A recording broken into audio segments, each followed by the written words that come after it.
말씀 보시겠습니다. 하나님 말씀, 우리 신약성경 에베소서 3장 8절 말씀입니다. 우리 하나님 말씀, 신약성경 에베소서 3장 8절 말씀입니다.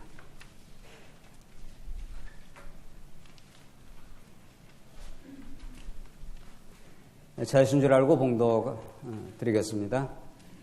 신약성경 에베소 3장 8절입니다. 모든 성도 중에 지극히 작은 자보다 더 작은 나에게 이 은혜를 주신 것은 측량할 수 없는 그리스도의 풍성함을 이방인에게 전하게 하시고 영원부터 만물을 창조하신 하나님 속에 감추어졌던 비밀의 경륜이 어떠한 것을 드러내게 하려 하심이라. 이는 이제 교회로 말미암아 하늘에 있는 통치자들과 권세들에게 하나님의 각종 지혜를 알게 하려 하심이니 곧 영원부터 우리 주 예수 그리스도 안에서 예정하신 뜻대로 하신 것이라. 우리가 그 안에서 그를 믿음으로 말미암아 담대함과 확신을 가지고 하나님께 나아감을 얻느니라.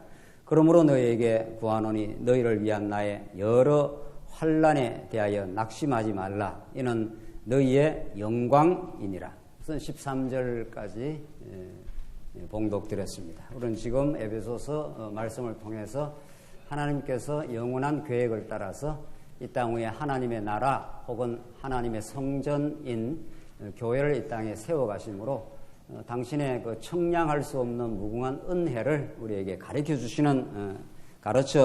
주신다 하는 그런 놀랍고 위대한 복음의 말씀을 우리가 확인하고 있습니다. 오늘 우리가 확인해 나가는 에베소서의 말씀은 세상 어떤 책에도 어떤 가르침 속에서도 이런 계시의 진리는 없는 겁니다. 그래서 우리가 더욱 오늘 이 자리가 복되고 놀랍고 감사한 자리에 있습니다.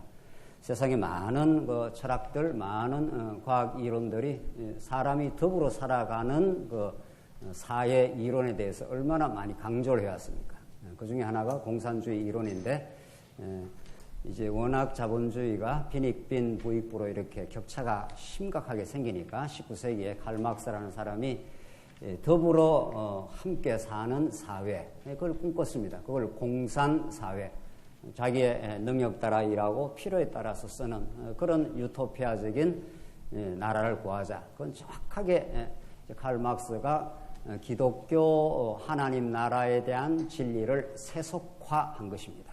그러니까 이제 흉내를 낸 거죠. 흉내를 교회라는 것이 궁극적으로 예수 그리스도를 왕으로 하여 더불어 행복해하고 더불어 어려움을 같이 위로하는 그런 이제 영적 사회가 되는 거죠. 그래서 그런 사람들이 인간은 홀로 살 수가 없고 더불어 살아가면서 더불어 서로 행복한 삶을 살아보려고 그렇게 분투하고 노력하고 발부둥치하고 왔습니다. 그러나 오늘 성경이 가르치는 오늘 이 에베소서야말로 정말 교회가 무엇인지를 또 교회의 진정한 통치자, 교회의 머리가 누구이신지를 그분의 통치와 인도 속에서 지체가 되어서 더불어 살아가고 있지 않습니까? 이렇게 더불어 살아가는 이 교회적 삶의 본질이 무엇인지 또 그것이 얼마나 행복한 나라인지를 에베소서처럼 이렇게 압축적으로 가르쳐주는 말씀은 없습니다. 그러니까 성도님들 오늘 이 오후 시간 이 복되고 귀한 시간에 이렇게 참석을 하셨으니 에베소서 이번에 한 열 몇 시간 동안 에베소서를 확실하고 분명하게 자기 양식을 삼는 게 중요합니다. 또 다시 에베소서를 우리가 강론할 수도 있고 또 인터넷에 다 올라가 있으니까 다시 들어올 수 있지만은 지금 이 시간 정확하게 에베소서가 어떤 하나님의 나라, 하나님의 성전인 교회를 이렇게 하나님께서 만들어 가시고 그런 복되고 아름다운 나라, 인간이 어떤 이념적으로 만드는 나라가 아니라 하나님의 이념, 하나님의 계획, 하나님의 뜻으로 만들어가는 이런 나라 속에 여러분과 제가 지금 들어와 있습니다. 그러니까 이 말씀은 우리하고 이게 무관한 무슨 어떤 관념적 이론이 아니라 실제로 머리 대신 그리스도께서 지금 여러분과 저를 통치하시고 인도하시고 지체 삼으시고 이렇게 지금 인도해 가고 있지 않습니까? 이걸 성경은 에베소서가 정확하고 분명하게 체계적으로 논리적으로 이렇게 보여준다는 겁니다. 이 말씀을 들으면 아하 그렇구나 이렇게 자꾸 우리가 깨달아갈 수 있는 거죠. 그래서 이미 이 에베소서 신약의 말씀은 구약에 하나님께서 천지 창조를 하시고 아담을 짓고 아담을 하나님의 형상으로 만들어 놓고 하나님께 복주며 가라사대 생육하고 번성하라 만물을 통치하라 해서 그 하나님의 나라에 관한 언약을 하신 겁니다. 그 예수 둘째 아담 예수 첫 아담에게 그렇게 복을 주신 것은 첫 아담은 타락해서 그 언약을 지킬 수가 없지만 둘째 아담 예수 그리스도를 통해서 그 복된 나라 행복한 우리 사회적 감각으로 말하면 행복한 나라 그런 하나님의 나라를 하나님이 지금 통치를 하시겠다 이런 뜻이죠. 그래서 우리 에베소서 1장에서 하나님이 설립하시고 이렇게 나갔지 않습니까? 하나님이 오늘 우리는 지금 성장의 부분에 와 있는데 이미 하나님이 설립도 하나님이 하셨다. 하나님이 계획하시고 실제 어떤 자를 설립을 하는가 하면 허물과 죄로 어떻게 해요? 죽었던 너희를 하나님께서 불러내어서 설립하셨다. 그렇기 때문에 우리가 교회가 이루어졌을 때 우리가 뭐 이 교회를 이루는데 열심히 내었다 이런 소리는 절대 못한다는 겁니다. 왜? 허물과 죄로 죽었던 사람을 건져냈기 때문에 하나님의 은혜입니다. 이걸 우리가 깨닫게 하는 그게 1장 2장 오늘 3장 내용은 드디어 우리가 성장의 맥락입니다. 성장 신약교회를 하나님께서 성장을 시키는데 우리 지난 시간에 했는 대로 성경의 요 흐름을 그대로 따라가면 우리 머리가 얼마나 깨끗하게 정리가 되는 거죠.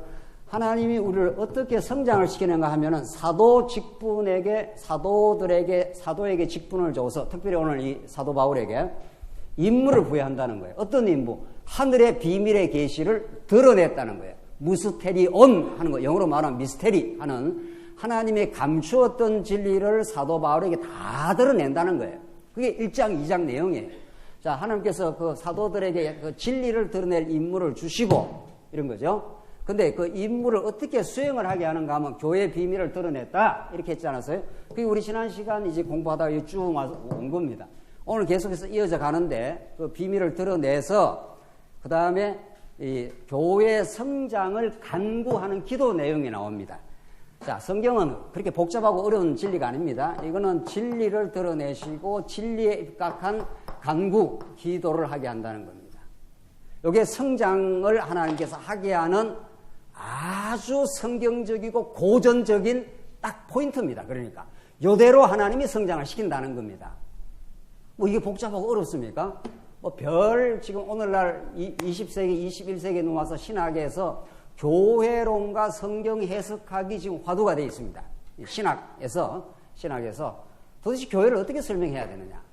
두 번째, 어떻게 성경을 해석하느냐? 이게 지금 신학이라고 하는 이렇게 전문적인 신학 토론에서 아주 화두가 되어 있어요. 도대체 교회를 어떻게 이해를 해야 되느냐? 뭐 복잡하고 어려운 논리가 등장하는 게 아니라 오늘 에베소서에서 하나님이 세운 교회를 하나님이 성장시킨다는 거예요. 이게 분명해졌습니까?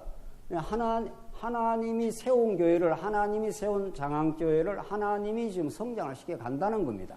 김중욱 목사가 전해서 성장시키는 것도 아니고 하나의 도구로 쓸 뿐이고 우리 장로님들, 권사님들 등등 우리 교사 선생님들 다 하나님이 쓰는 도구로서 하나님의 예수 그리스도의 지체로서 동원해서 하나님이 성장을 시키는데 어떻게? 첫째는 진리로 이런 거죠. 그래서 진리의 진리됨. 성경을 어떤 한 부분을 떼갖고 마음대로 이 조작하고 저리 조작하고 자기 하고 싶은 소리 하고 이렇게 해서는 교회 성장 안 된다는 거죠. 성경 그대로 따라가면서 어떤 하나님, 어떤 예수 그리스도가 성경에 나타나느냐 그걸 그대로 따라가면 된다. 두 번째, 오늘 이제 14절부터 할 내용인데 진리가 진리답게 증거되면 자 중요한 거는 14절 할 때 더 자세하게 설명하겠습니다만 참다운 기도가 나온다는 겁니다. 가짜 기도, 기복적인 기도, 자기 잘되라는 기도 그런 기도는 사라지고 진짜 기도, 하나님의 나라와 의를 구하는 진짜 아름답고 복된 기도 그것이 우리의 열망이 되는 기도 그 기도가 간절해져야 간절한 삶이 나옵니다. 그러니까 간절한 기도 없이 간절한 삶이 나올 수가 없는 거죠. 그러니까 진리는 여러분과 저에게 오늘 전달되는 계시의 진리는 우리의 허접하고 자기 중심적인 그런 세계관, 가치관을 붕괴시켜버리고 하나님이 이렇게 위대하고 놀라운 분이라는 걸 가르쳐 주므로 나의 소원, 나의 바라는 바, 내가 원하는 거 이런 것들을 하나님께서 붕괴시켜 버린다는 거예요. 그런 식으로 하나님께서 이 땅에 교회를 세우는 게 아니라 오히려 내가 원하는 것이 아닌 일도 내게 생기고 원치 않는 어려운 일도 생기고 이렇게 하면서 하나님의 나라와 의를 하나님이 이루시겠다는 거예요. 그거야말로 진짜 행복한 나라라는 겁니다. 그래서 이 진리와 기도 이 부분은 너무 간결하고 중요한 내용인 거죠. 그래서 우리 교회 생활을 어떻게 할까? 우리에게는 간절한 소망이 성장하고 싶은 소망입니다. 부모가 제일 고통스럽고 힘든 거는 아이가 성장하지 않는 거죠. 아이를 생명을 낳았는데 아이가 만약에 병에 걸려서 성장을 하지 않는다. 그것처럼 기가 막히고 부모 입장에서는 어려운 일이 어디 있겠어요.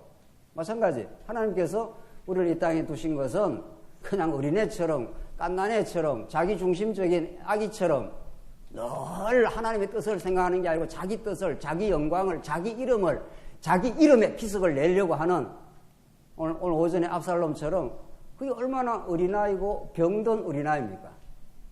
그러니까 부모가 많이 본다면 애가 병이 들어가고 성장을 안 한다면 그것처럼 기가 막힌 일이 없는 거죠. 그래서 오늘 이 본문은 너무 절실한 겁니다. 여러분과 저에게. 우리가 하나님의 말씀을 제대로 공급을 못 받고 제대로 말씀을 나누지 못하고 제대로 말씀 속에 교제를 못하면 병이 든다는 거예요.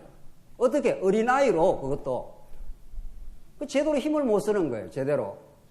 어린아이가 병까지 들어놓으면은 무슨 힘을 쓰겠어요? 그렇잖아요. 그래서 하나님께서는 우리를 강건한 성장의 길로 인도한다는 거예요. 그러니까 어린아이였다가 초등학교, 중학교, 그다음 고등학교, 대학교쯤 딱 부모가 성장을 시켜놓으면은 아주 활발하고 튼튼한 거죠. 자기 중심적이지 아니죠. 그래서 대학생쯤 되면은 사랑하는 사람을 만나고 사랑하는 사람에게 잘해주려고 하고 연인을 만나고 그러잖아요. 부모로부터 많은 사랑을 받고 자라면은 사랑의 대상을 찾는 거죠. 그래서 자기 중심적이 아니에요. 사랑할 때는 자기 중심이니까 타자 중심적이에요. 당신이 뭘 좋아하지? 어디 좋은 데로 갈까? 항상 그 사람에게 관심이 많은 거죠. 그러나 사랑을 받는 어린아이는 항상 자기 중심이에요. 엄마, 아빠, 날 잘해줘. 맛있는 거 해줘. 이런 거 아니에요. 그리고 싸우기나 싸우고. 형하고 동생하고. 그런 거예요. 그래서 정말 하나님께서 우리를 성장케 하신다는 것은 너무나 놀라운 복음이고 여러분과 제가 듣게 될 하늘의 메시지입니다. 이걸 제대로 우리가 따라가면은 정말 병든 어린아이처럼 자기 합리 하나 하고 말이죠. 이 좋은 말씀을 듣고 맨날 자기 합리 하나 하고 앉아있다면 그게 얼마나 병든 거예요. 네. 그래서 오늘 본문이 그렇게 절실합니다. 8절 오늘 본문은 하나님께서 어떻게 드러냈는가 하면 우리 지난 시간 8절까지는 했습니다. 모든 성도 중에서 지극히 작은 자보다 더 작은 나에게 이 은혜를 주신 것은 청량할 수 없는 그리스도의 풍성함을 이방인에게 전하게 하시고 하나님께서 청량할 수 없는 그리스도의 풍성함 이건 여러분과 제가 청량할 수 없습니다. 내가 지금 조금 깨달은 거 가지고 그리스도를 다 알았다고 착각한다면 그것처럼 이상한 건 없잖아요. 어린애가 엄마 마음 다 알았어 이러면 엄마가 얼마나 이상합니까? 니는 네 수준에서 알은 거지 이렇게 되는 거죠. 그래서 이 청량할 수 없는 그리스도 그러니까 하나님 아는 지식 우리 죽을 때까지 깨닫고 경험하고 해도 다 알 수 없는 영원한 천국 가야 이제 다 아는 거죠. 9절 그래서 9절 영원부터 만물을 창조하신 하나님 속에 감추었던 비밀의 경륜이 어떠한 것을 드러내려 하십니다. 이 성경 한 절 한 절이 너무 중요한 거죠. 그 비밀의 경륜 그게 영원한 복음인데 그걸 하나님께서 드러내신다는 거예요. 계시하는 말이 우리 기독교 신학에서 성경에서 가장 중요한 단어가 계시라는 거예요. 열어서 보여준다는 거예요. 열어서 여기다 카텐을 이렇게 쳐놓으면은 카텐 뒤에 사람이 있으면 여기가 무대라 칩시다. 카텐을 쫙 해놓으면은 막을 쳐놓으면은 여러분이 이 카텐 뒤에가 뭐가 있는지 모르잖아요. 그런데 쫙 카텐이 열리면은 이 베일을 쫙 열면은 그 커튼 뒤에 뭐가 있는가가 드러나지 않습니까? 그러니까 성경이 말하는 진리는 하나님이 당신을 열어 보여줘야 우리가 아는 겁니다. 이미 열어 보여주셨고 또 그걸 성령이 찾아오셔서 열려진 진리를 또 깨닫게 그렇게 우리 마음을 여시는 거죠. 엠마오로 가는 두 제자에게 하나님께서 그 마음을 열어 깨닫게 하셨다. 이렇게 말해요. 루디아, 빌립보에 있는 루디아 성도에게 바울이 복음을 전파하러 빌립보로 갔지 않습니까? 하나님께서 루디아의 마음을 열어 그렇게 진리를 깨닫게 하시다. 이렇게 돼 있어요. 그러니까 여러분과 제가 마음대로 마음 문 열었다 닫았다 이렇게 못합니다. 인간 마음처럼 요물도 없고 인간 마음처럼 요상한 것도 없습니다. 우리가 마음을 이렇게 저렇게 할 것 같아도 전혀 그렇게 못한다는 거죠. 하나님께서 말씀을 깨닫게 하면 마음에 기쁨과 감사가 넘치고 하나님께서 말씀을 안 깨닫게 하면 당장 우리는 염려, 걱정, 좁은 마음, 시기, 질투로 막 전진하는 거죠. 그래서 이 마음처럼 요상한 것도 없습니다. 그래서 하나님이 열어 보여주신 겁니다. 지금도 하나님이 저 하늘의 영원한 진리를 지금도 하나님께서 계시하고 계시고 낮은 날에게 전하고 밤은 밤에게 전한다고. 지금도 하나님의 영원한 그 영광과 계시가 지금 우주 만물에 꽉 들어차 있고 지금 하나님이 드러나고 있습니다. 그래서 우리 신앙의 선배 칼빈은 이 우주를 하나님의 영광의 극장이라, 영광의 무대라 이렇게 말했어요.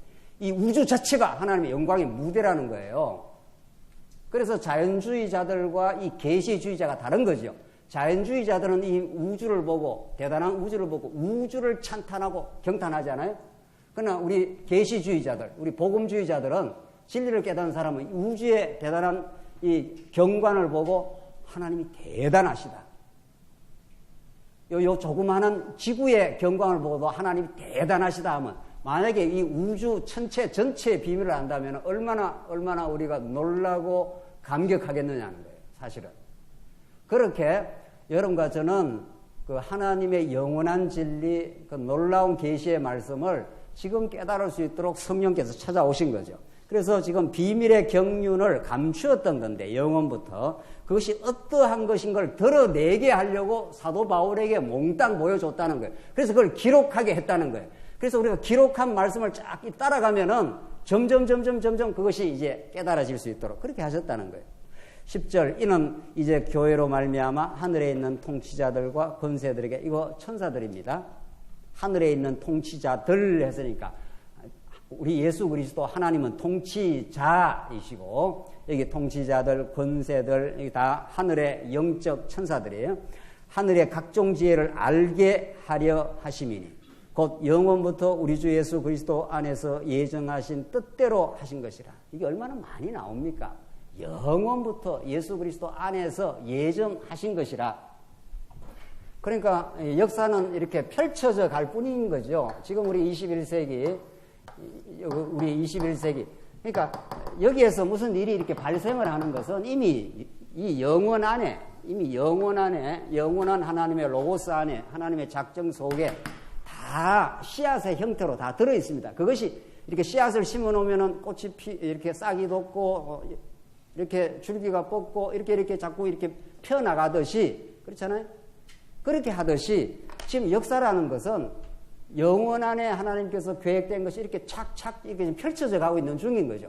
어떤 것도 우연이 없이 그렇게 되는 거죠. 그래서 오늘 본문이 예수 그리스도 안에서 이렇게 돼 있죠. 예. 그러니까 역사의 키는, 역사의 의미는 예수 그리스도를 모르고는 우리는 역사를 논할 수가 없다는 겁니다. 그렇잖아요. 여러분과 저의 역사. 왜 이렇게 하나님께서 어디에 태어나게 하시고 어떤 데를 겪게 하시고 오늘 이 자리까지 온 게 다 역사 아니에요. 지금. 그 역사를 예수 그리스도를 떠나서는 역사를 설명을 할 수가 없다는 거예요. 어떤 역사학자도 역사의 의미에 대해서 설명을 할 수 없다는 겁니다. 그러니까 이게 보통 우리가 진리 안에 들어와 있나요? 도무지 자기 인생의 역사와 우리 인생이라는 건 역사가 빚어내는 건데 그렇잖아요. 내가 이렇게 하루아침에 태어난 게 아니죠. 부모님의 어떤 역사가 있을 거 아니에요. 그 부모님이 어떻게 만나셔가지고 결혼하셔가지고 어떻게 우리를 탄생을 시켰기 때문에 거기서부터 이렇게 설명이 되지 않습니까? 역사라는 게. 그 역사를 이야기하지 않고 우리 인생을 설명을 할 수가 없는 거죠. 그 역사라는 그 범주, 역사라는 개념, 역사라는 의미가 그렇게 중요합니다. 그러니까 성경은 뭐로부터 시작하는 거예요? 구약 성경의 말이에요. 크게 세 범주가 있잖아요. 크게 뭐죠? 구약에 제일 앞에 창세기부터 에스더서까지 그 뭐라 그래요? 우리가 역사서 그러지 않습니까? 역사라는 것을 통해서 지금 진리를 드러내겠다는 거죠. 그 역사서라는 게 그렇게 우리가 진리를 깨닫는데 그 진리를 알아서 나의 인생의 의미를 깨닫는데 그렇게 중요하기 때문에 역사라는 방식을 쓰시는 겁니다. 하나님께서. 그 다음 뭐죠? 시가서. 그 시가서가 일종의 문학이라는 거예요. 예. 그냥 일반 문학하고는 절대적으로 구분되는 그 영적인 그 문학이죠. 성문학이죠. 거룩한 문학. 문학이라는 게 그렇게 중요해요. 여러분들 옛날에 다 좋은 시도 읽고 뭐 이렇게 했지 않습니까? 소설도 읽고 뭐 태백산맥도 읽고 태백산맥 읽는 게 저는 평생 소원인데 지금 못 읽었습니다. 아직도. 뭐 이렇게 저렇게 좋은 그 문학 속에 인간의 희망과 좌절과 절망과 소망이 오롯하게 들어있습니다. 문학 속에. 모든 문학 속에. 그러니까 다 시를 읽고 감동하고 소설을 읽고 삶을 노래하고 이렇게 하는 거죠. 시나 소설 안 읽으셨나? 어떻게? 나 옛날에 다 막 읽고 그랬지 않았어요? 그래서 성경이 그렇게 돼 있다는 거예요. 성경은 역사를 사용하시고 문학이라는 시가서라고는 그 욥기처럼 아름답고 놀라운 이제 우리가 한번 역사서 끝나고 욥기를 본격적으로 한번 우리가 탐구를 하겠는데 욥기처럼 정말 아름다운 정말 그런 문학이 없습니다. 세상에. 그 욥의 고통과 절규 그 속에서 새로운 희망 하나님께서 욥을 다듬으시고 교육하시고 그래서 하나님이 욥을 너가 맞았다고 이렇게 해주는 그 마지막 그 하나님의 성인 아니죠? 너무 아름답고 놀라운 복음이 욥기에 들어있는 거죠. 자, 성경이 그러니까 사실은 우리가 우리가 성경신학적 관점에서 성경을 이렇게 많이 배우다 보니까 많이 배워서 이렇게 생기는 문제점. 그게 뭐 욥기 하면 뭐 하나님의 전능성 뭐 워낙에 박사들이시니까 근데 그 박사를 한번 검토를 해봐야 돼. 예. 진짜 박사라는 게 어떤 건지 말이지. 예. 욥기서를 진짜 박사답게 욥기를 깨달은 건지. 그건 별개의 문제예요. 진짜. 그래서 성경이 그만큼 고귀하고 놀랍다는 겁니다. 그런 이렇게 충격, 그런 감동, 새로운 마음 이런 걸로 우리가 성경을 보면 오늘 말씀 속에 하나님의 그 예정하신 뜻대로 역사가 지금 진행된다. 그 예수 그리스도 안에서만 우리 여러분과 제 역사가 의미 있다. 이런 말들이 그 말을 안 듣고 우리는 지나온 일주일의 역사를 설명할 수가 없는 겁니다. 또 오늘 이렇게 말씀을 듣고 우리가 말씀을 함께 교제하고 또 일주일 우리가 살아갈 거 아닙니까? 그때 일주일이라는 역사는 우리의 그 오늘 본문의 말씀처럼 예수 그리스도 안에서 예정하신 뜻대로 하신 것이라 하고 하는 이 말씀의 의미를 깊이 깨달아야 일주일의 삶이 보람이 있는 겁니다. 자, 그 다음 12절 우리가 그 안에서 나오잖아요. 이 에베소서 신약 말씀은 우리가 빨리빨리 할 수가 없어요. 구약은 내러티브이기 때문에 역사이기 때문에 쫙쫙 나갈 수가 있어요. 그러나 신약은 한 절이 전부 이 복음의 의미를 담고 있습니다. 우리가 그 안에서 예수 그리스도 안에서 그를 믿음으로 말미암아 담대함과 확신을 가지고 하나님께 나아감을 얻느니라. 이게 이미 에베소서 2장에서 성전에 대한 메시지가 나왔지 않았어요? 한번 읽고 읽고 하시죠. 에베소서 2장 21절을 보십시다. 이미 1장과 2장이 복음의 그 핵심인데 에베소서 2장 21절 그 안에서 건물마다 서로 연결하여 주 안에서 뭐가 되어가고 그랬습니까? 성전이 되어가고 너희도 성령 안에서 하나님의 거하실 처소가 되기 위해 이게 하나님이 거하시는 처소가 성전이래요. 자, 되기 위하여 그리스도 예수 안에서 함께 지어져 가느니라. 이렇게 2장을 마무리했지 않습니까? 그러니까 에베소서 1장은 하나님의 나라에 대한 메시지고 하나님이 다 계획하셔서 예수 그리스도가 머리가 되신다. 이게 에베소서 1장 내용이에요. 예수 그리스도가 머리가 되는 하나님의 머리라는 건 통치자라는 뜻이니까. 그 2장 마지막에는 성전 개념이 나오지 않습니까? 그렇죠? 그러니까 하나님의 나라의 핵심이 뭐라는 거예요? 성전이에요. 유다 나라의 그 핵심이 뭐예요? 그게 성전이에요. 그러니까 다윗이 나라를 이루고 뭐를 그렇게 간절히 원했습니까? 성전을. 그러니까 우리 사무엘 상하 지금 하잖아요. 그 다음에 열왕기 상하의 핵심이 뭐예요? 이탈 왕족을 멸망시키는 건데 남쪽 유다가 멸망되지 않는 근거가 뭐냐 말이에요. 그게 성전이에요. 구체적으로. 즉 근본적으로는 언약이고 그래서 하나님이 솔로몬에게 다윗에게 나라를 이루어주고 나서 네 아들을 통해서 여호와의 집 바이트 하는 히브리어에 바이트 하는 것은 궁궐이기도 하고 성전이기도 해요. 그게 네 집을 지어주겠다는 거예요. 하나님이. 그게 다윗 언약의 내용 아니에요. 그렇죠? 그러니까 다윗 다음에 솔로몬이 성전을 지음으로 그 나라가 완벽하게 이루어지는 거죠. 왜? 그 나라가 나중에 또 범죄하니까. 솔로몬 이후에 르호보암 등등등등 범죄해도 하나님께서 성전에 와서 죄를 고백하고 죄를 깨닫고 어린 양을 한 마리 가져오면 다시 하나님 나라 백성이 되는 거예요. 그렇죠? 그리고 구약에 항상 하나님 나라와 뭐가 따라다닌다고요? 뭐가 따라다녀요? 성전이. 그렇죠? 그렇게 돼 있는 것처럼 신약 말씀도 에베소서 1장도 예수 그리스도가 교회의 머리가 되시고 이렇게 딱 만물의 주인이라 에베소서 1장에 나왔지 않았어요? 1장 마지막 부분에 하나님이 예정하시고 예수를 통해서 구속하시고 성령을 통해서 인치시고 예수 그리스도를 교회의 머리로 삼으셨다. 그게 에베소 1장 마지막 내용이에요. 그러니까 예수가 이 하나님의 나라 하는 건 통치한다 이런 뜻이란 말이죠. 히브리인들한테는 나라 하면 그게 통치예요. 나라라는 건 통치자가 없으면 왕이 없으면 나라가 안 되니까. 그러니까 사무엘 상하에서 오늘 그 백성들이 왕이 죽으면 안 됩니다. 그랬지 않았어요? 오전에 했는 것도 다 잊어버리셨나? 그랬잖아요. 다윗이 전쟁을 나가려 하니까 세대로 나눠가지고 왕 나가지 마십시오.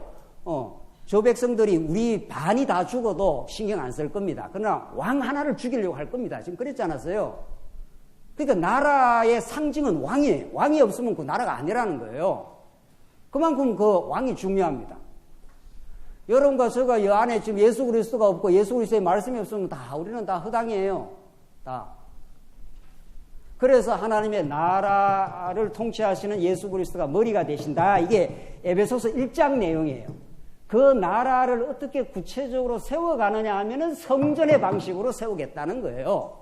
그러니까 2장 마지막에 그의 안에서 건물마다 서로 연결하고 주 안에서 뭐가 되어가고 성전이 되어가고 이 성전이라는 게 나와야 성전은 죄악 많은 인생이 용서받는 곳이니까 그래서 하나님을 만날 수 있는 곳이니까 이게 얼마나 복된 하나님의 나라의 핵심이냐 말이죠. 그렇죠? 그래서 구약과 신약이 딱딱 맞아 들어가는 거죠. 자, 그래서 지금 이 성전이 그렇게도 이제 중요한 건데, 이제 우리가 오늘 12절에 우리가 그 안에서 예수 그리스도 안에서 그를 믿음으로 말미암아 담대함과 확신을 가지고 하나님께 나아감을 얻는다. 요 내용을 설명하려고 지금 제가 이게 지금 설명한 거죠.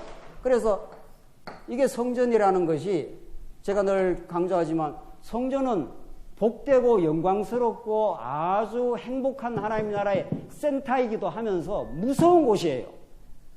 어떤 자에게는 이 성전이 무서운 곳이 되는 겁니까? 두려운 곳이 되느냐 말이죠. 어떤 자에게? 죄인에게. 만약에 죄인이 그냥 여기 덜렁덜렁 들어갔다가는 여기 지성소도 못 들어가고 그냥 적사하잖아요. 모세도 하나님께 직접, 모세는 하나님을 만나긴 했지만 모세도 굉장히 두려워했습니다. 시내산 올라갈 때. 그게 히브리서에서 너희가 이런 곳은 허감이 있는 곳, 두려운 곳, 시내산에 이런 것이 아니라 예수 그리스도의 피가 뿌려진 이 시온산, 예루살렘 성전에 이르렀다. 이미 우리는 예수 안에서 하나님 우리를 다 용납을 해 주셨다는 거죠. 그러니까 이스라엘 백성들이 예수 그리스도를 여기에다가 이 구약에 양을 한 마리 이렇게 그 제단에다 쫙 올리지 않습니까? 양이 제법 큽니다. 양이. 제사장이 칼을 딱 들이대고. 그러니까 구약은 굉장히 리얼한 일종의 데몬스트레이션이에요. 하나님께서 우리를 이렇게 보여주시는. 양이 얼마나 그 덩치가 큰데 양을 이렇게 몇 사람이 제사장이 제단에 척 올려가지고 칼로 가지고 내장을 다 훑어내고 각을 다 뜨고 다리를 다 떠가지고 여기 올려놓고 깨끗한 피만 받는 거 아니에요. 그 피를 가지고 여기에서 물두멍에서 깨끗하게 씻어가지고 그래야 대제사장이 여기가 하나님 계신 여기가 지성소고 여기가 성소고 지성소니까 최고로 거룩한 곳, 홀리 오브 홀리, 거룩하고 거룩한 곳 이런 곳이 여기가. 아무나 그 거룩한 빛 앞에 만약에 죄인이 나갔다는 죄가 다 폭로가 되고 적사하는 거 아니에요. 그러니까 이 무섭고 두려운 곳을 대제사장만 이렇게 양의 피를 가지고 피를 깨끗한 피, 만약에 그 양이 말라기스 말씀대로 눈 멀었거나 다리 절거나 이런 피를 가지고 들어갔다가는 적사하는 거 아니에요. 깨끗하고 순결한 피, 흠없는 피, 그것만 가지고 오라는 거예요. 오늘 본문이 그런 거죠. 이 성전이라는 게 그런 거예요. 그러니까 여러분과 제가 예수 피를 덧입고 지금 하나님을 아버지 이렇게 지금 한 거 아니에요. 그럼 하나님이 받아주신다는 거예요. 그래서 이 성전이 대제사장이 그렇게 들어가서 이렇게 피를 뿌리잖아요. 이렇게 피를 그 시온소 위에다가 그거 흉내내고 이 꽃갈모자 같은 거 쓰고 또 누가 하는 게 있잖아요. 저기 로마에 가면 말이지, 로마 교황인지 무슨 얼어 죽을 무슨 왕인지 몰라도 교회 황제가 어디 있어요? 세상에 교회에 무슨 황제가 있냐고요. 예? 그 사람들이 이렇게 뿌리고 돌아다니지 않습니까? 이렇게 칙칙 하면서 말이지. 수증기 같은 거 말이지. 무슨 장난도 그런 장난이 있나 말이에요, 세상에.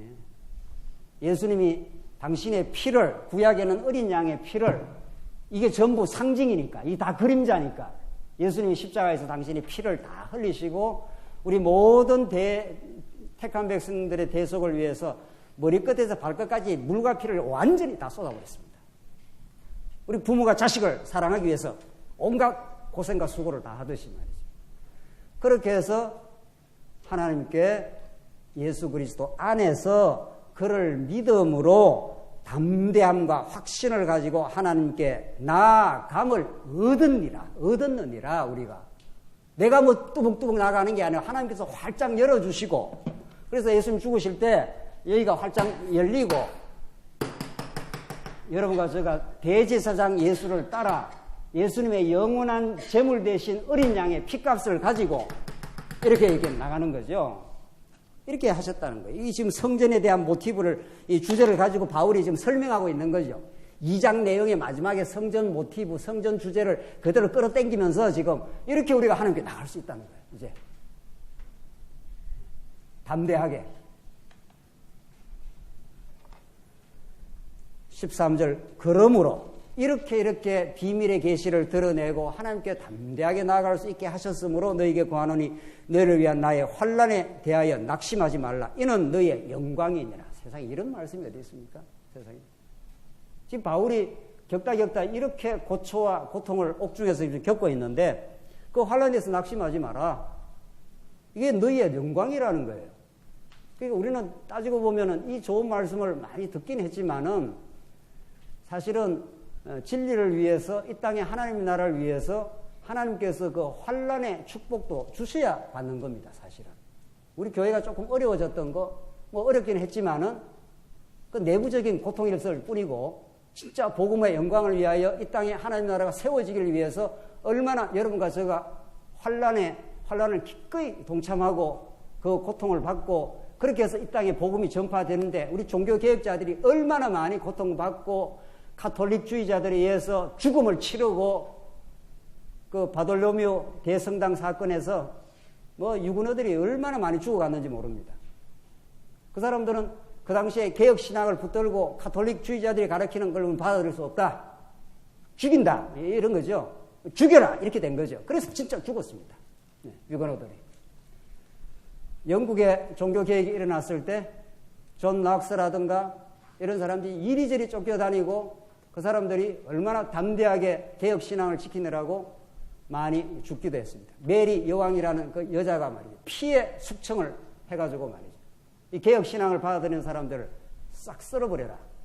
그래서 그 사람들이 견디다 못해 미국으로 그렇게 청교도들이 메이플라워를 타고 그렇게 신앙의 양심의 자유를 따라서 그 고난을 감수하고 그렇게 갔습니다.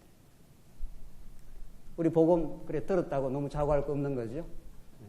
정말 복음을 들었다면 정말 기쁨과 감격이 정말 우리한테 있는 것이 너무도 감사한 일이고 진짜 복음이 땅끝을 향해서 전파되기 위해서 얼마나 우리가 수고하고 진지한 땀을 흘리고 그거는 뭐 하나님께서 아실 일인 거죠. 그래서 사도 바울이 나의 여러 환난에 대하여서 낙심하지 말라. 이는 너희의 영광이니라. 내가 지금 옥중에 있다고 낙심할 이유가 하나도 없다. 하나님께서 나를 옥중에 집어넣어가지고 더 복음을 복음답게 지금 만들고 있는 것 뿐이다. 너희의 영광이라는 거예요.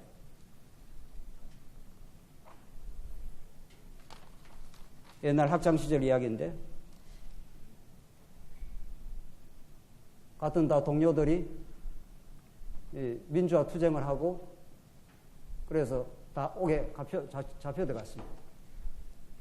법정에 가서 어떻게 법정에서 선고를 내리고 하느냐를 봤습니다. 그 같이 공부했던 친구들이.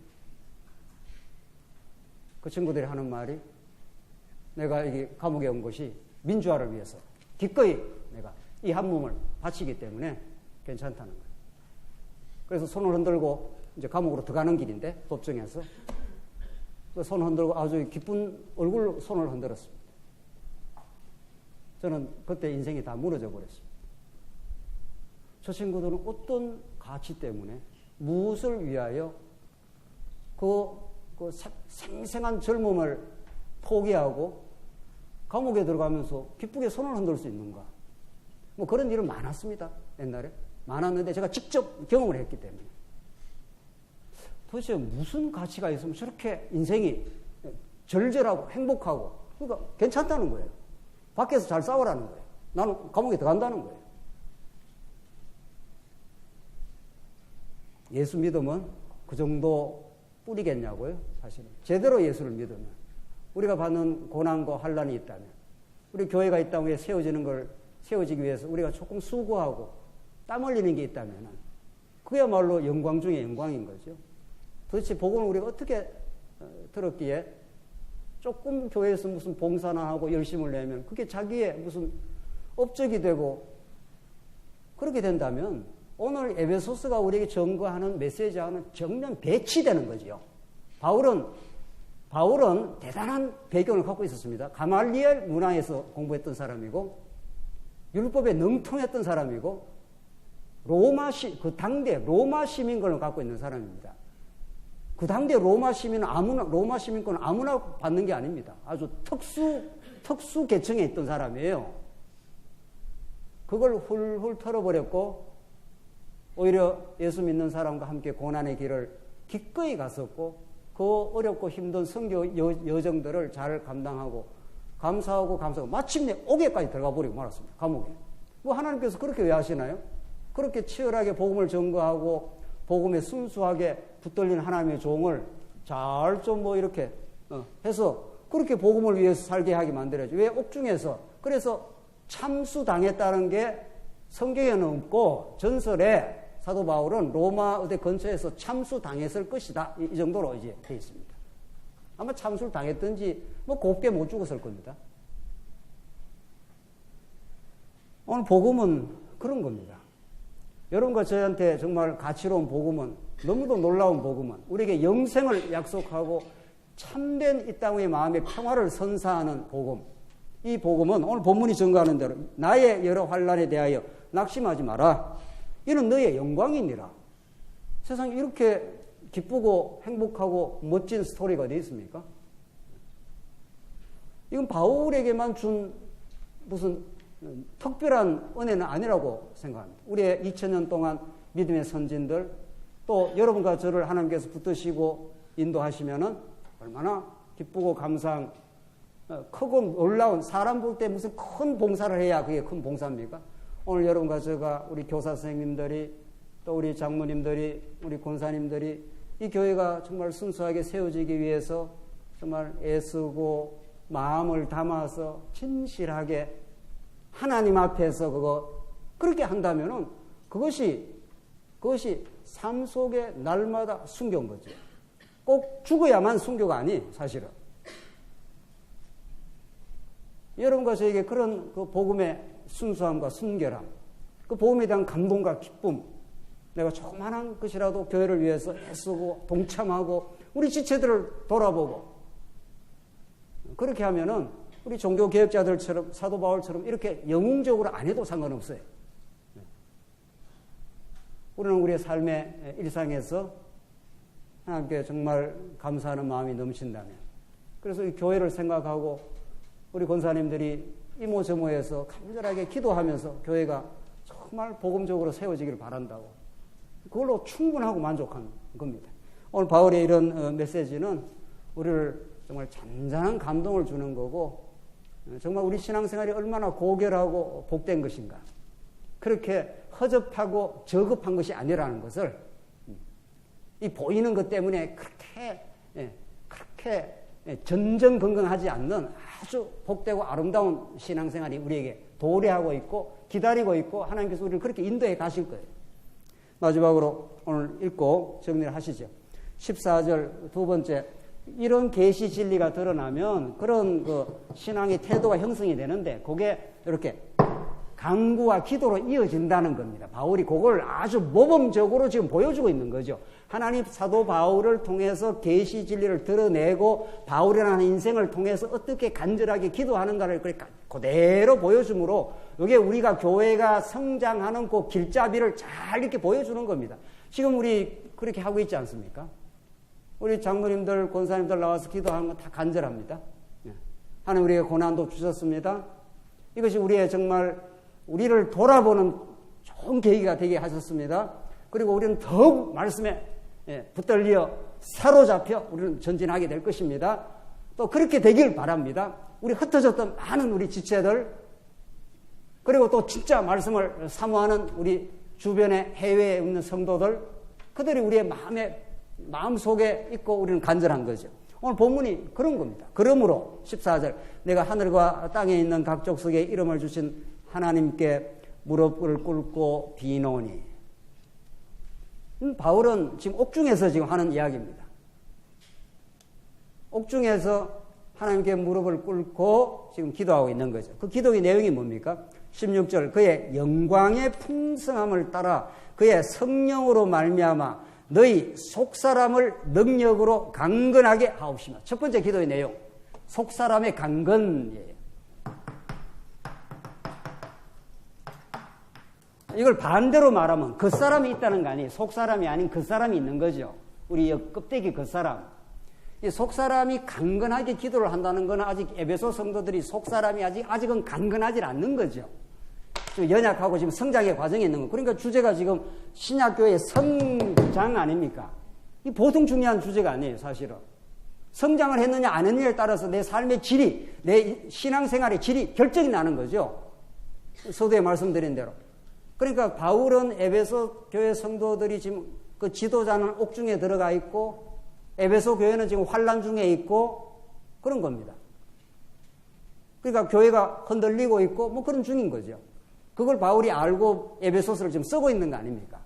그러면서 그 첫 번째 기도가 그 영광의 풍성함을 따라 그의 성령으로 말미암아 너희의 속사람을 능력으로 강건하게 해달라. 이게 첫 번째 간절한 기도예요.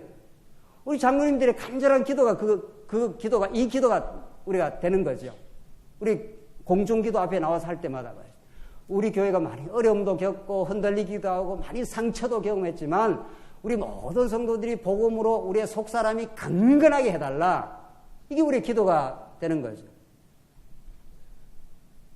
속사람이 강건한 게 뭡니까? 중요한 거는 오늘 여기까지 하고 끝내겠는데, 속사람이 강건한 건 뭐예요? 강건이라는 건 튼튼하다 이런 뜻 아닙니까? 강건이라는 게. 열심히 운동하고, 운동하는 데를 뭐라 그럽니까? 네, 잊어버렸어요. 헬스. 네, 헬스 다니면서 헬스 이름을 몰랐네. 네. 헬스 가서 열심히 역기 들고, 러닝머신 뛰고 이렇게 하면 강건해지는 겁니까? 네? 그러면 속사람이 강건해지는 겁니까? 아이, 헬스도 할 필요도 있어요. 네. 헬스도. 적당하게 운동하는 게 아주 중요한데, 이 속사람이 강건은 헬스한다고 뭐 되는 게 아니잖아요. 속사람이라는 것은 하나님과 소통하는, 하나님과 만나는, 하나님을 기억하는 우리 속사람의 우리 영혼의, 우리의 전체, 우리의 가장 중요한 우리 영혼을 담고 있는 우리 인생 전체를 속사람이라고 하는데, 우리 그림으로 그리자면, 우리는 아담이 타락하여 죽어버렸어요. 그리고 예수님께서 이 땅에 찾아오셔서 우리의 영혼을 살려냈습니다. 그래서 우리의 속사람, 이 빗금친 부분이 이렇게 드디어 살아난 거죠. 그러니까 우리를 지금 우리의 껍데기를 강력하게 움직이고 있는 그 내적인 그 에너지, 내적인, 쉽게 말하면 내적인 동력 뭐 이런 겁니다. 속사람이라는 거. 내 인생을 끌고 가는 기관차와 같은 것. 하나님을 더 알길 바라는 것. 하나님을 더 깊이 그 사랑에 감격하는 마음. 그 속사람이라는 게 우리 인생을 끌고 가는 기관차와 같은 거죠. 그래서 이 속사람은 열심히 먹고 헬스한다고 되는 게 아니라 하늘의 계시를 접해야 되고 성령께서 이 속사람을 강건하게 붙들어줘야 되는 거죠. 그래서 말씀을 공급받지 않고 속사람이 튼튼해지는 법이 없습니다. 절대로. 그래서 교회 성장은 아주 담백하고 심플합니다. 진리와 딱 이 기도의 이 두 과정 외에 없는 겁니다. 그러니까 하나님의 말씀을 보십시오. 오늘 오전에 말씀 듣고 간분하고 오후에까지 말씀을 공급받고 또 수요일 날 또 혹은 뭐 다들 우리 이번에 여전도의 세미나 그렇게 계속 그렇게 참여해서 계속 말씀의 공급을 받고 하면은 그 강건해질 수밖에 없습니다. 그리고 말씀만 듣는다고 강건해지는 게 아니라는 게 여기 뒤에 나와요. 또 이 말씀을 듣고 신약교회 안에 조직 속에 들어와야 성장이 되는 거죠. 이렇게 성경이 치밀하고 확실합니다. 그러니까 뭐 복잡하고 어려운 무슨 세미나 가서 복잡하고 어려운 이야기를 하는 게 아니죠. 뭐 어디서 무엇을 나누도록 이 성경의 논리를 그대로 따라가면 여전도회를 어떻게 해야 강건하게 할까? 이대로 하면 되는 겁니다. 이대로. 그 여전도회의 형편에 맞게 그렇게 하면 되는 거죠. 무슨 특별한 방법이 있습니까? 여러분과 제 인생이, 여러분과 제 가정이 강건해지는 다른 방법이 없습니다. 오만 수단 방법을 다 해도 안 되더라고요. 해보니까. 아하, 이게 안 되는 거구나. 진리가 공급되고 진리 안에 간절한 기도가 있고 하나님 내 힘으로는 안 됩니다. 내가 얼마나 죄인인 줄 알기 때문에 아버지도 죄인, 어머니도 죄인인 거죠. 남편도 죄인, 아내도 죄인인 거죠. 내 힘으로는 안 됩니다. 그래서 말씀이 필요하고 오늘 새로운 거듭남이 필요합니다. 이렇게 해서 간절한 그 기도가 부모의 간절한 기도가 자식과 더불어 새로운 길을 가는 거죠. 우리 장로님들과 우리 권사님들의 간절한 교회가 새로워지길 바랍니다. 이전에 깨달았던 그 정도의 수준이 아니고 새롭게 우리 자신을 좀 들여다보는 그래서 교회가 탈바꿈되는 간절한 우리 속사람의 성장이 있기를 바랍니다. 그게 우리의 기도가 되고 열망이 되고 그게 우리의 노래가 되고 그래서 우리가 가는 곳곳마다 그 이야기를 하는 거죠. 여러분 오늘 이게 오후에 참석하신 분들이라도 우리 자간조항교회가 진리의 반석 위에 강건하길 되길 바랍니다. 웬만한 어려움이 와도 그걸 하나님이 주신 것으로 받아들이고 자기 성장의 밑거름으로 받아들이고 웬만한 세상에 좋은 일이 생겼다고 해서 그것 갖고 호호하하 하지 않고 하나님 주신 좋은 일이구나 이 정도로 넘어가야지. 그게 무슨 우리가 대단한 무슨 이 땅에 축복이나 받은 것처럼 말이죠. 예수 그리스도가 우리의 축복의 근원, 그분이 우리의 기쁨. 우리 지체들이 지난주에 어느 성도님과 같이 커피를 한잔하면서 그렇게 이야기했습니다. 저는 말씀을 깨닫고 우리 지체들과 함께 커피 한잔 하는 같이 나누는 것처럼 행복한 일이 없다고. 그건 제가 그 진심입니다. 그래도 만나갖고 커피는 한잔 해야 될 거 아니에요? 뭐 맹숭맹숭하게 우리가 소주 놓고 이야기할 수도 없고 말이죠. 커피를 한 잔 우리가 같이 나누면서 하나님 살아계신다고. 하나님께서 우리를 사랑하셔서 이런 교제를 통해서 우리가 진리를 깨달아가고 있다고. 하나님께서 우리 교회를 세워가시고 있다고. 우리는 서로 섬기고 사랑하는 우리 지체요 동력자라고. 더 이상 이 땅에 바라고 더 이상 이 땅에서 원하는 것이 없습니다. 진리를 알고 진리에 입각한 우리 지체들과의 행복한 시간. 그래서 아프고 힘든 성도들을 돌아보면서 우리가 병원에 지난주에 신방 가서 신방을 갔는데 그날따라 우리 또 집사님이 이것저것 싸우셨어요. 그 아픈 성도를 한번 드리라고 사온 것 같은데 그냥 각지 먹재요. 그래 그 자리가 아주 만찬이 벌어져 버렸어요. 그래서 좋은 것을 먹어서 행복한 게 아니라 하나님 안에 우리가 함께 살아가면 또 우리 어렵고 힘든 성도들을 우리가 돌아볼 수 있으니 그것처럼 더 이상 행복을 우리는 누릴 수가 없어요. 진리와 함께 우리 지체와 함께 이 하나님의 인도하심과 사랑하심과 우리의 지체들을 섬길 수 있다는 이 복된 이 일을 더 이상 이 땅의 행복을 얻습니까? 그래서 그런 하나님 나라 누림이 여러분과 저에게 확실하고 분명하게 날마다의 삶 속에서 여기저기서 일어나기 시작하면 세상 유혹 니나 해라. 너나 해. 너나 하라고. 이렇게 세상 유혹에 대해서 크게 유혹이 덜 될 겁니다. 아마. 세상이 대단한 것들, 세상이 대단한 명예, 권력, 돈들이 많은 모양인데 그런 것들 나는 가지고 있는 만큼 충분히 가지고 있으니 그걸로 만족하고 행복하다고. 예수 안에 있음이 너무도 감격하고 행복하다고. 오늘 여러분과 제가 확실하게 이 복음 안에서 그렇게 행복해 하시고 감사해 하고 간절하게 기도하면 우리 교회가 새롭게 전쟁할 수 있을 겁니다. 기도하십시다. 자비하신 하나님 아버지 은혜를 감사합니다. 이 시대에 하나님의 거룩한 계시의 말씀을 들을 수 있어서 감사합니다. 이렇게 우리 지체들과 동력자들과 함께 저희들 교회를 세워가고 지체를 돌아보며 이 하나님 나라의 누림을 가질 수 있어서 너무도 감사합니다. 이것이 점점 우리 장안조항교회 울타리를 넘어 땅끝을 향해 힘차게 전파되게 하시옵소서. 예수님 이름으로 기도하옵나이다. 아멘.